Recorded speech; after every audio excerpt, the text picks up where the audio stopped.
La enseñanza del derecho en la región, y en particular en Ecuador, sigue siendo descriptiva, acrítica y formalista. ¿De qué manera la teoría del derecho podría contribuir a la enseñanza del derecho para renovar esta cultura jurídica? L'idea del carattere descrittivo, avvalorativo, acritico y formalista de la ciencia jurídica es un postulato del método técnico jurídico que se ha afirmado en Europa, soprattutto in Alemania, con la pandettistica, con la escuela histórica del derecho, que también tiene muchos ascendentes en la idea de la valoratividad de la ciencia de Max Weber, la idea también del viejo positivismo giuridico, idea kelseniana della dottrina pura, dove pura ha sido indebitamente, a mi parecer, pura y formal, considerata equivalente a avalorativa. El método técnico jurídico ha sido el método de la ciencia jurídica del siglo XIX y XX, que se caracteriza por una elección antiluminista de ruptura con la vieja tradición filosófica de la ciencia jurídica. Los padres constituentes del Estado del Derecho moderno han sido filósofos de la política, Hobbes, Locke, Montesquieu, Beccaria. El método técnico jurídico que ha sido afirmado, sobre todo en la segunda mitad del XIX siglo, es abiertamente contra esta tradición. En el derecho penal, Manzini, Rocco proponen la ciencia jurídica como una ciencia que no debe ser contaminada por la filosofía política y con la sociología. Pues bien, yo creo que este modelo, este método, no puede más ser, creo disculparme por esto mal español, no puede ser sostenido después de esta revolución institucional que ha sido el paradigma del Estado constitucional del derecho. ¿Qué significa este paradigma? Este paradigma se caracteriza por la positivización de un deber ser del derecho mismo, del derecho legislativo mismo. Las constituciones rígidas positivizan en normas constitucionales derechos de libertades que no pueden ser violados por el legislador, derechos sociales que deben ser actuados por el legislador. Este produce una virtual divergencia entre la validez y la existencia del derecho mismo. Uno de los postulados del paleopositivismo, como yo lo llamo, es la identidad teorizada de Kelsen entre existencia y validez. La validez de las normas depende únicamente de su forma de producción, es decir, del quién y del cómo de las decisiones. Cualquiera que fuere su contenido, una norma producida en las formas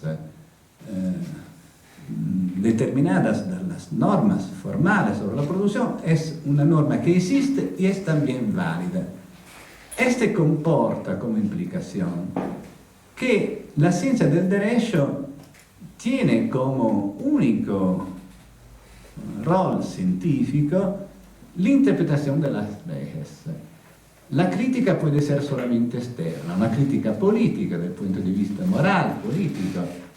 Dall'interno della ciencia jurídica no es posible científicamente ninguna crítica al derecho que es por definición también derecho válido. Esta es teoría del derecho de Kelsen, naturalmente, también de Bobbio. Yo creo que paradossalmente porque Kelsen ha sido el inventor de la estructura a grados del ordenamiento, del juicio de constitucionalidad, es un paradoxo. Sin embargo, Kelsen ha siempre defendido esta equivalencia entre existencia y validez. Pues bien, esta equivalencia no puede ser sostenida en el plano científico, en el sentido que las existencias de normas constitucionales que condicionan, regulan no solo el quién y el cómo, sino también el qué cosa, es decir, el contenido, la sustancia de las decisiones, produce una virtual divergencia entre el deber ser jurídico, no político externo, ma jurídico, constitucional, interno, y el ser legislativo, que no puede ser ignorada de la ciencia jurídica. La ciencia jurídica no puede limitarse ahora a contemplar, a describir. Tiene también el cargo, el rol de acertar, de denunciar, de criticar las antinomias, es decir, las normas inválidas. Existen normas inválidas. Esta tesis por Kelsen es una contradicción in terminis, porque validez y existencia son la misma cosa, que una equivalencia muy extraña, que comporta que tal vez Kelsen considera las leyes inconstitucionales, porque muchas veces Kelsen ha afrontado este problema. Es extraordinaria la firmeza con la cual ha siempre defendido esta equivalencia, al punto que ha tal vez considerato las leyes inconstitucionales como no existentes, tal vez como válidas, con dos tesis contradictorias en el mismo texto, en el mismo libro. En la teoría del derecho, en la doctrina pura, existen los dos tesis contradictorias. Las leyes inconstitucionales no existen, porque esto produciría el colapso del ordenamiento, es una hipótesis metafísica, la contradicción entre normas sería imposible, o son válidas que dejan de ser válidas después del juicio de constitucionalidad. Pues bien, yo creo que el derecho ilegítimo, el ejercicio ilegítimo del poder legislativo, del poder gubernamental, de los públicos poderes, es un tracto característico, el mejor vicio y también el mejor avantaje, pregio del Estado constitucional del derecho, porque existen normas virtualmente inválidas. Si la Asamblea Legislativa produce una ley que viola la libertà de prensa, l'habeas corpus, esta es una norma inválida que debe ser anulada por la Corte Constitucional. Esta es una garantía secundaria a la presencia de las Cortes Constitucionales.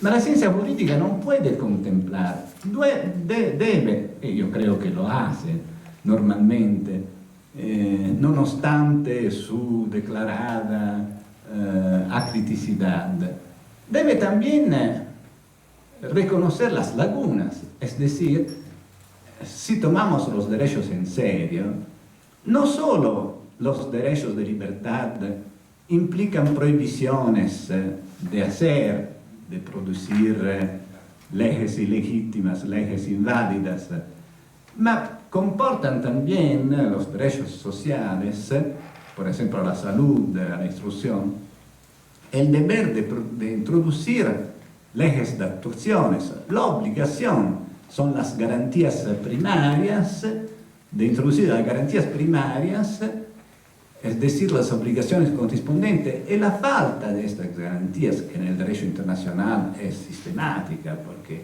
tenemos muchas cartas de derechos y casi ninguna institución institución de garantías, son poquísimas instituciones de garantías. Tenemos la garantía secundaria del Tribunal Penal Internacional, algunas pocas cosas, pero no tenemos garantías de la salud, garantías de la instrucción, que son garantías de derechos establecidos por los pactos de 1966. Pues bien, la ciencia jurídica tiene un rol crítico, proyectivo, constructivo de la democracia. No puede limitarse a ver el derecho como en el viejo paradigma paleopositivista. En el paradigma constitucional, si consideramos que el derecho establecido por la Constitución no solo es derecho positivo, pero es derecho positivo sobreordinado a todas las otras normas. Esto significa que el deber ser, que puede ser violado, debe ser indagado en su efectividad y en su inefectividad por la ciencia jurídica. Hay principios en el derecho que son los principios, normas jurídicas.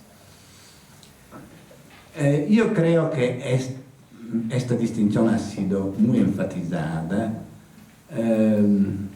Se ha planteado una nueva forma de aplicación que se llama ponderación y que creo corresponde a una bulla terminológica, es decir, siempre los juristas han hecho interpretación sistemática. Creo que la cuestión puede ser considerada terminológica. Podemos llamar principios los derechos fundamentales. Sin embargo, la casi totalidad de los derechos fundamentales se comportan exactamente como las reglas. Yo creo que se puede identificar un número muy limitado de principios que podemos llamar directive, principios directivos, como por ejemplo, l'Italia è una repubblica planteada sobre el trabajo. Esta es una directiva, es compito de la República remover la desigualdad. Son las normas, l'Italia tutela el patrimonio, de las cuales no es prefigurable una específica violación. Es decir, que son normas que identifican lo status persone della Repubblica Italiana, dell'Ecuador, etc., normas constitutivas del carácter democrático de estos países, de los cuales no son prefigurables violaciones. Cuando de un principio es prefigurable una violación, esto se transforma en una regla. El principio de igualdad, frente a su violación, viene en rilievo por la Corte Constitucional, por ejemplo, como la regla que prohíbe las discriminaciones. Las libertades, el habeas corpus, que excluye la arresto arbitrario, es un derecho cuya violación se manifiesta frente a la cuya violación el principio se transforma en la regla de la prohibición de la limitación arbitraria de la libertad. La misma cosa se puede decir per il derecho a la salud, a cui corrisponde la garantía del deber de asegurar la salud. Inversamente, todas las reglas, cuando se respetan, se transforman en principio. La regla del homicidio, cuando es respetada, consiste en el respeto del derecho a la vida.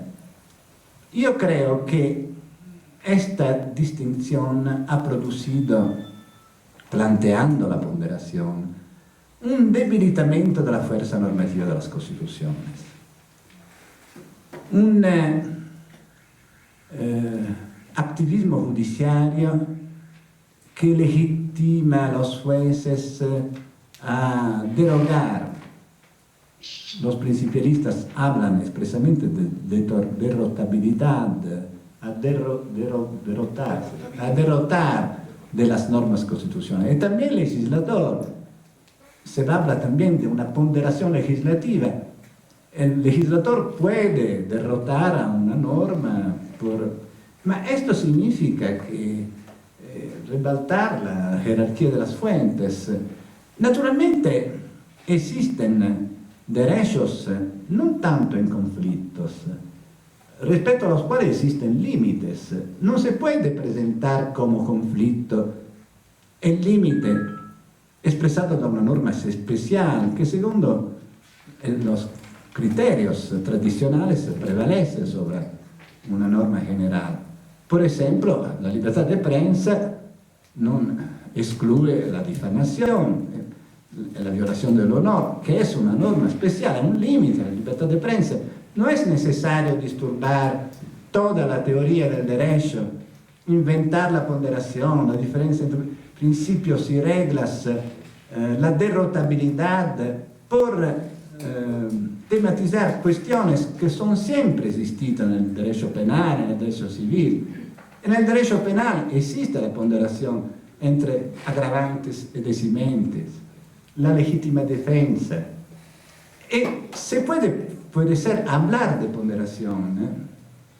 Esta es mi tesis, no de los principios o de las normas, ma de los connotados de hechos. Es decir, el caso clásico de ponderación es el razonamiento probatorio, la ponderación entre pruebas y contrapruebas. La verdad procesal, fáctica y siempre probabilística es siempre el fruto de una ponderación de los diversos pruebas, indicios y contrapruebas. Una ponderación también por aplicar la norma, por ejemplo, sulla legittima difesa. No es que se pondera con la elección entre la norma sobre el delito y la norma sobre la legittima difesa. La ponderación es sobre los connotados específicos del caso concreto, en los cuales se puede evaluar la existencia de una ofensa una ofensa muy grave, proporcional a la defensa. Esta es una ponderación. Yo creo, ho desarrollado esto en Derecho y Razón, el capítulo sulla equidad, una cosa que ha siempre sido trascurada. En la teoría de la argumentación se habla de la teoría de la interpretación de las normas, menos de la teoría de la prueba fáctica. No se habla mai, más, de la connotación equitativa, que cualquier juez, cuando judica, no debe solamente aceptar la existencia del facto y su cualificación jurídica, porque cualquier hecho, no, la verificación del hecho, cualquier hecho susumible en una fattispecie normativa es diferente de todos los otros hechos. Tiene connotaciones singulares irrepetibles que lo hacen diferente de cualquier otros hechos también si susunto en la misma norma. Cualquier robo es diferente de todos los otros. Cualquier homicidio, cualquier mutuo, cualquier comodato es diferente de todos los otros. La connotación equitativa y la ponderación de los connotados concretos es indispensable por decidir la gravedad del hecho y la misura de la pena, y debe ser motivada y argumentada. Ma esta es una ponderación que relativa a los hechos y no a las normas. Las normas son siempre iguales.